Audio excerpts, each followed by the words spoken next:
Bienvenue à... Salut à tous et bienvenue sur ma chaîne éducative. Dans cette vidéo, je vous propose un sujet d'examen et une expression écrite inspirée de Le dernier jour d'un condamné pour vous aider à mieux comprendre l'œuvre et à réussir vos devoirs. Restez avec moi jusqu'à la fin pour découvrir des conseils précieux et des exemples concrets. Le niveau baccalauréat. Examen de français, texte chapitre 43. Je répète, texte chapitre 43. Durant le dernier jour d'un condamné. Le texte. Je lis le texte du chapitre 43. Elle est fraîche. Elle est rose. Elle a de grands yeux. Elle est belle. On lui a mis une petite robe qui lui va bien. Je l'ai prise. Je l'ai enlevée dans mes bras. Je l'ai assise sur mes genoux. Je l'ai baisée sur mes cheveux. Pourquoi? Pourquoi pas avec sa mère? Sa mère est malade. Sa grand-mère aussi. C'est bien. Elle me regardait d'un air étonné.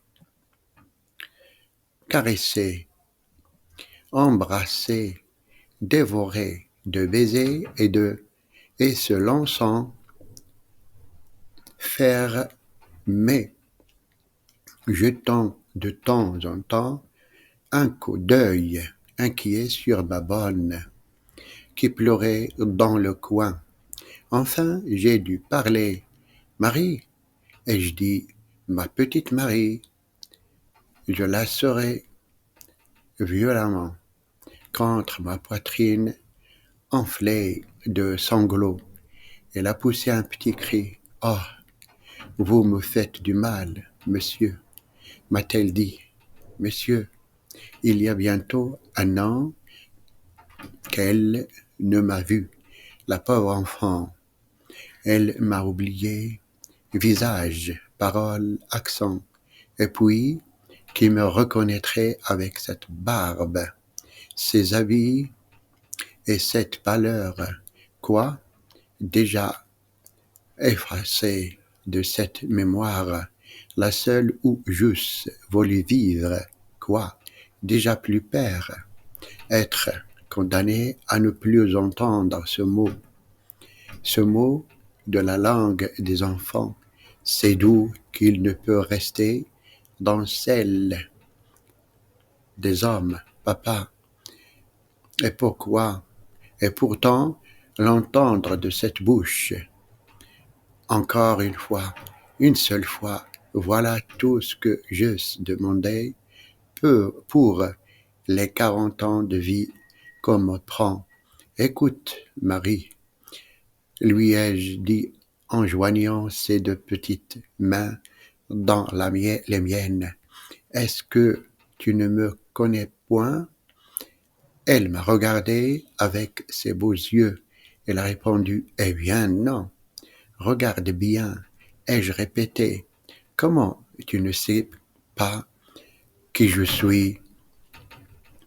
Si a-t-elle dit, un monsieur, hélas, n'aimait ardemment qu'un seul être au monde, l'aimer avec tout son amour, et l'avoir devant soi, qui vous voit et vous regarde, vous parle et vous répond, et ne vous connaît pas, ne vouloir de consolation que de lui, et qu'il soit le seul qui ne sache pas qu'il vous en faut, parce que vous allez mourir. Marie, ai-je repris, as-tu un papa? Oui, monsieur, a dit l'enfant. Eh bien, où est-il? Elle a levé ses grands yeux étonnés. Ah, vous ne savez donc pas, il est mort. Puis elle a crié. J'avais failli le laisser tomber. Mort, disais-je. Marie, sais-tu ce que c'est qu'elle mort? Sais-tu ce que c'est qu'être mort? Oui, monsieur. A-t-elle répondu, elle est dans la terre et dans le ciel. Elle a continué d'elle-même, je prie le bon Dieu pour lui, matin et soir sur les genoux de maman. Je l'ai baisé au front. Marie, dis-moi ta prière. Je ne peux pas, monsieur. Une prière? Cela ne dit pas dans le jour. Venez ce soir dans ma maison, je la dirai. C'était assez de cela. Je l'ai interrompu. Marie, c'est moi qui suis ton papa. Ah, m'a-t-elle dit. J'ai ajouté, veux-tu que je sois ton papa? L'enfant s'est détourné. Non, mon papa était bien plus beau. Je l'ai ouverte de baisers et de larmes. Elle a cherché à se dégager de mes bras en criant, vous me faites mal avec votre barbe. Alors je l'ai replacée sur mes genoux en la couvant des yeux, et puis je l'ai questionnée, Marie, sais-tu lire? Oui, a-t-elle répondu, je sais bien lire. Maman me fait lire mes lettres. Voyons, lis un peu, lui ai-je dit en lui montrant un papier qu'elle tenait chiffonné dans une de ses petites mains. Elle a hoché sa jolie tête.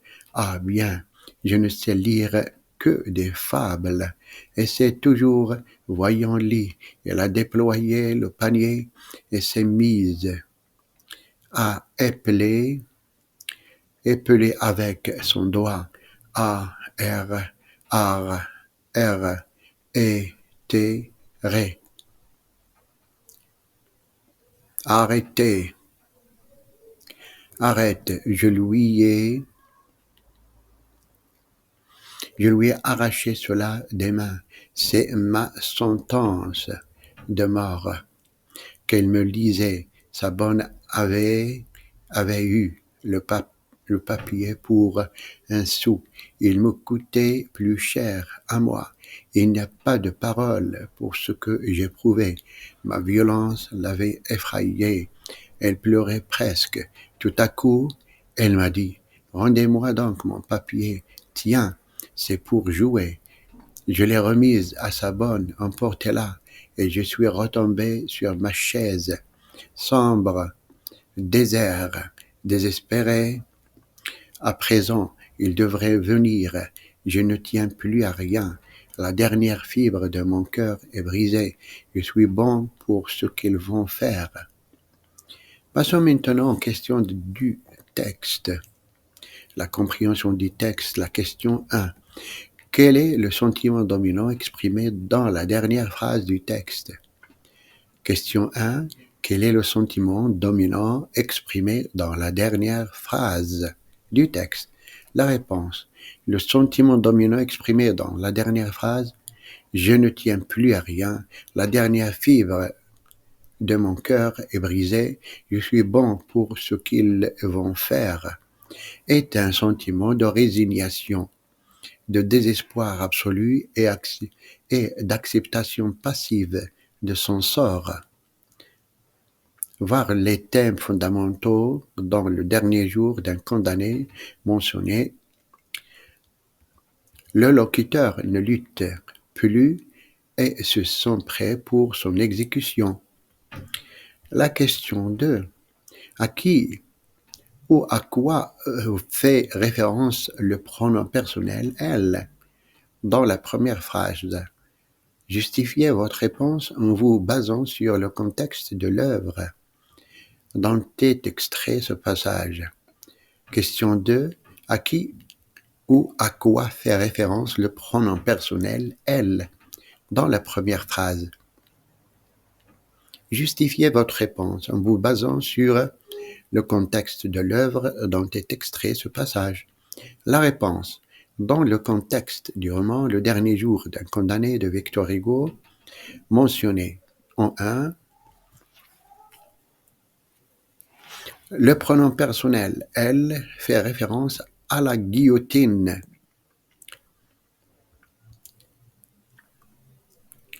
L'emploi d'un pronom personnel féminin pour désigner un objet inanimé est une figure de style. prosopositain il est implicite, qui peut viser à l'humaniser ou à souligner son rôle central dans le destin du narrateur. Le contraste entre la description initiale et la réalité brutale de la guillotine crée un effet saisissant. La question 3. Quel est l'état émotionnel du narrateur avant d'arriver à ce sentiment de résignation finale? Je répète la question 3. Quel est l'état émotionnel du narrateur avant d'arriver à ce sentiment de résignation finale? La réponse: avant d'atteindre cette résignation finale, le narrateur du dernier jour d'un condamné traverse une période d'intense angoisse, de peur de la mort, d'espoir fragile et de révolte intérieure.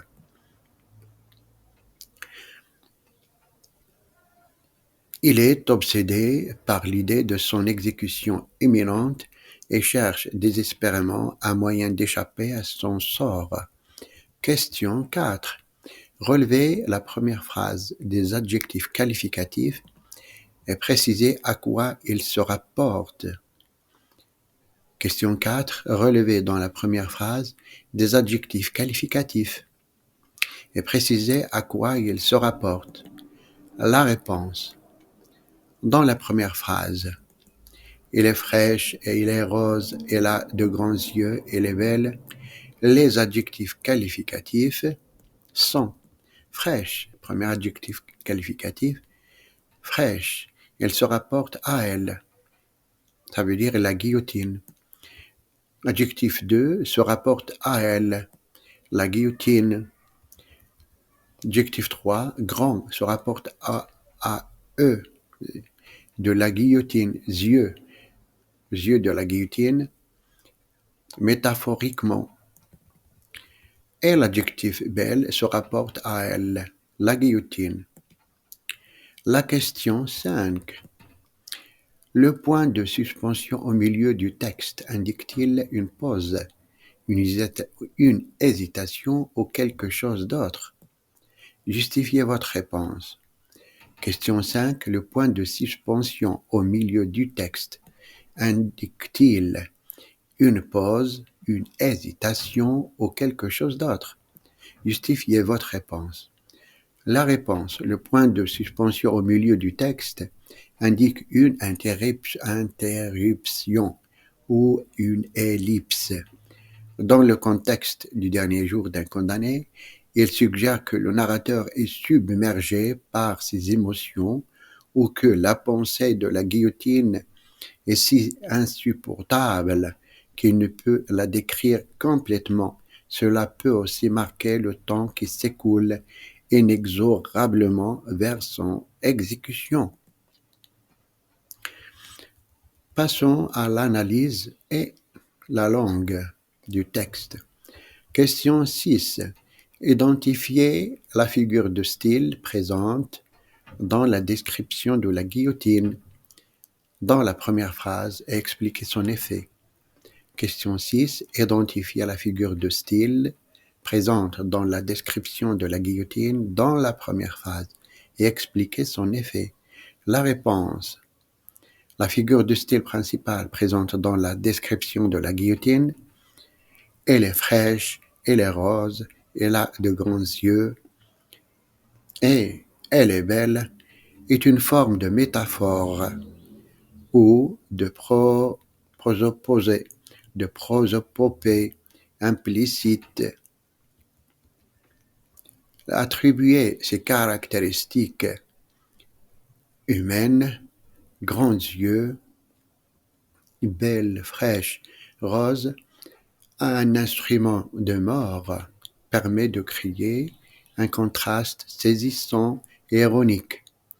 Ces effets peuvent souligner l'absurdité de la situation, la cruauté déguisée ou la perception subjective et déformée du condamné face à son bourreau. Question 7. Analysez l'emploi de l'adjectif petite pour qualifier la robe. Quel effet cela produit-il dans le contexte de la description de la guillotine? Question 7. Analysez l'emploi de l'adjectif petite pour qualifier la robe. Quel effet cela produit-il dans le contexte de la description de la guillotine? La réponse, l'emploi de l'adjectif petite pour qualifier la robe crée un contraste supplémentaire avec la fonction mortelle de la guillotine.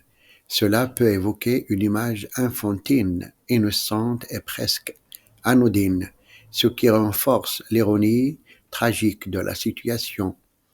Cela peut aussi souligner la méticulosité macabre avec laquelle on prépare l'instrument de mort, comme s'il s'agissait d'un simple objet du quotidien.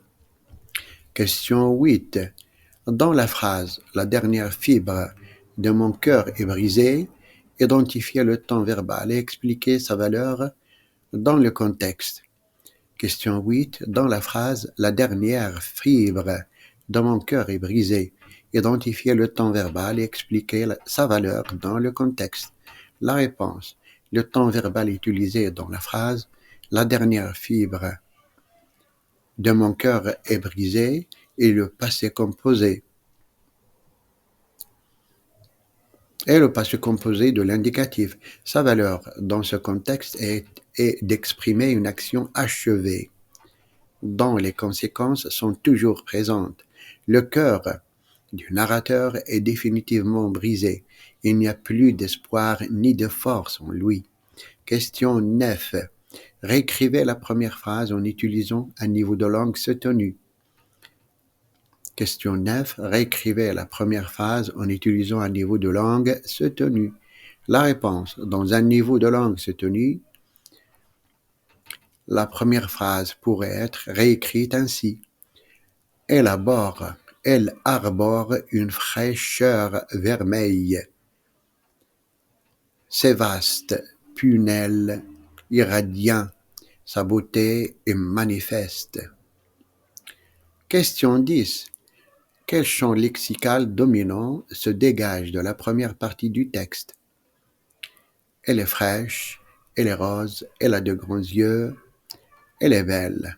On lui a mis une petite robe qui lui va bien.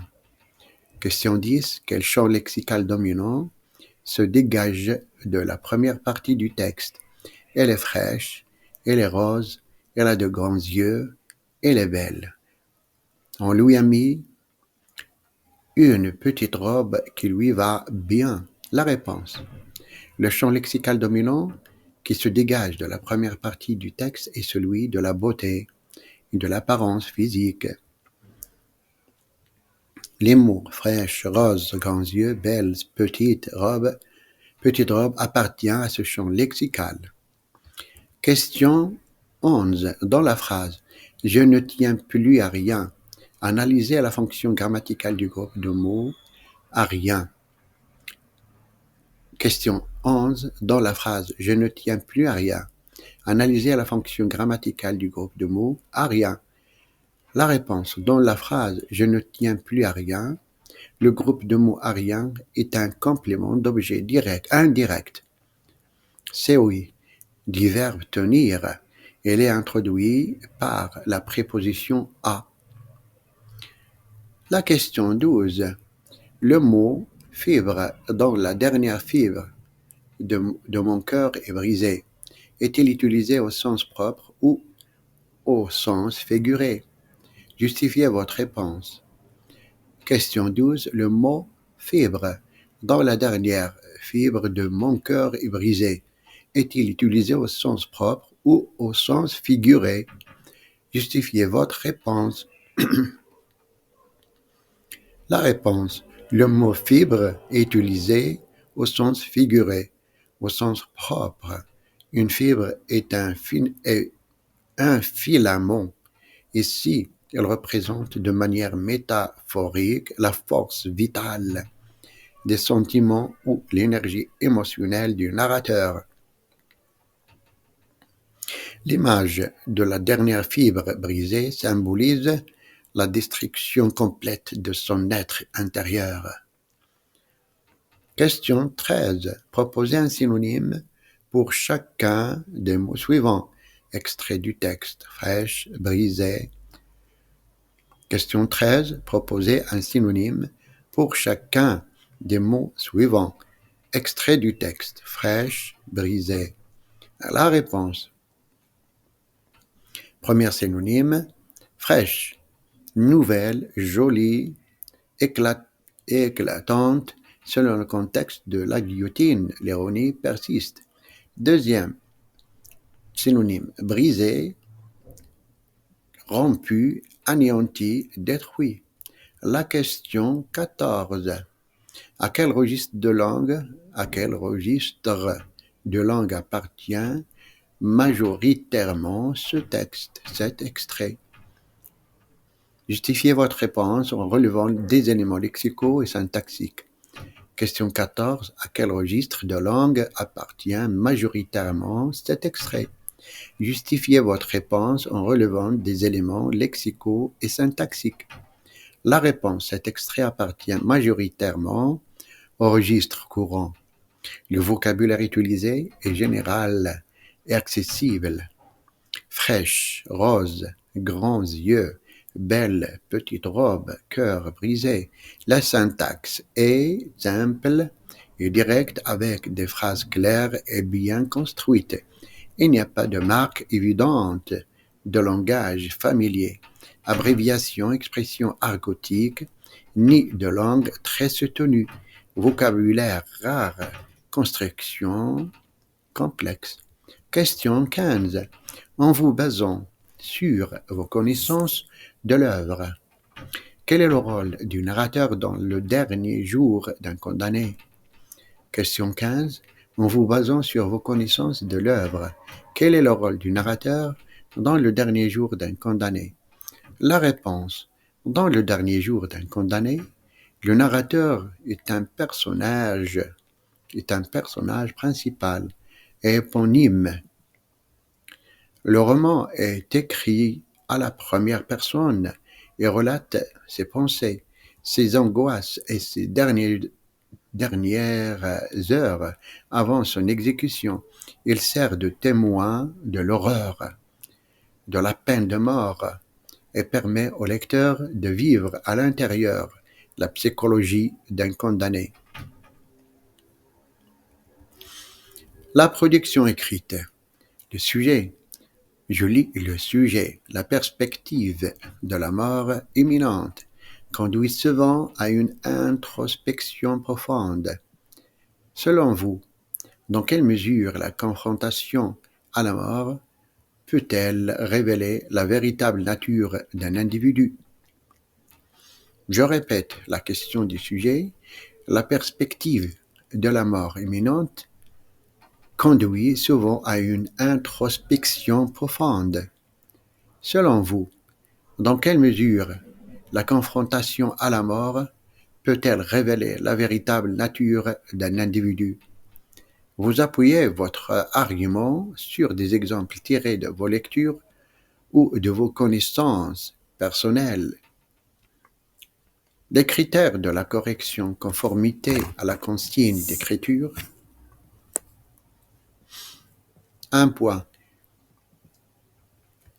Et la cohérence de l'argumentation. 2 points. La structure du texte. 1 point. La correction de la langue. 1 point. Passons maintenant à la correction de la production écrite. La confrontation avec la mort, horizon inéluctable de l'existence humaine, consiste une introspection profonde face à cette perspective ultime. L'individu est souvent amené à un bilan existentiel, à une évaluation de ses actions et de ses motivations. Dès lors, une question essentielle se pose. Dans quelle mesure cette imminence de la fin peut-elle dévoiler la véritable nature d'une personne? L'approche de la mort agit comme un révélateur puissant, car elle tend à débarrasser l'individu des masques sociaux et des artifices qu'il peut cultiver au quotidien. Les préoccupations superficielles et les ambitions matérielles perdent souvent de leur importance face à l'inéluctable. Dans le dernier jour d'un condamné, le narrateur, confronté à ses dernières heures, se livre à une introspection poignante, mettant à nu ses peurs, ses regrets et son humanité fondamentale. Les faux semblants s'estompent, laissant transparaître les traits de caractère les plus authentiques. De plus, la conscience de la finitude conduit inévitablement à une priorisation des valeurs et des émotions profondes, ce qui était autrefois relégué au second plan, faute de temps ou d'attention, acquiert une urgence nouvelle. Les liens affectifs, le sens de la justice, la quête de vérité peuvent se manifester avec une intensité particulière. Antigone, dans la pièce éponyme, illustre cette idée en choisissant de braver l'autorité royale et d'accepter la mort au nom de ses convictions morales et de son amour fraternel. Voir les thèmes fondamentaux d'Antigone, sa détermination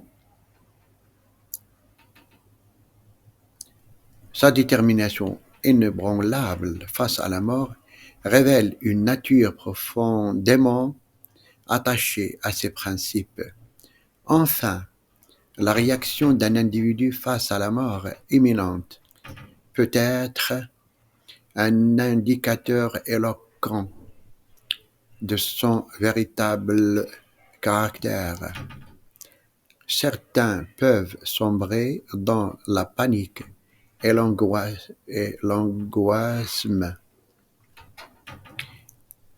et l'égoïsme. Certains peuvent sombrer dans la panique et l'égoïsme, tandis que d'autres peuvent faire preuve de courage, de dignité, voire d'altruisme. L'extrait du dernier jour d'un condamné que nous avons analysé précédemment témoigne d'une évolution vers une résignation empreinte de désespoir. Voir notre analyse. Cette acceptation passive, bien que tragique, révèle une forme de lassitude et d'abandon face à un sort inévitable. Les réactions sous une pression extrême, comme celle de la mort, mettent souvent en lumière les aspects les plus profonds et parfois insoupçonnés de la personnalité. En conclusion, la confrontation à la mort possède indéniablement le potentiel de révéler la véritable nature d'un individu en levant le voile des conventions sociales, en recentrant les priorités sur l'essentiel et en plaçant l'individu face à l'ultime épreuve. Cette perspective singulière permet d'observer les fondements authentiques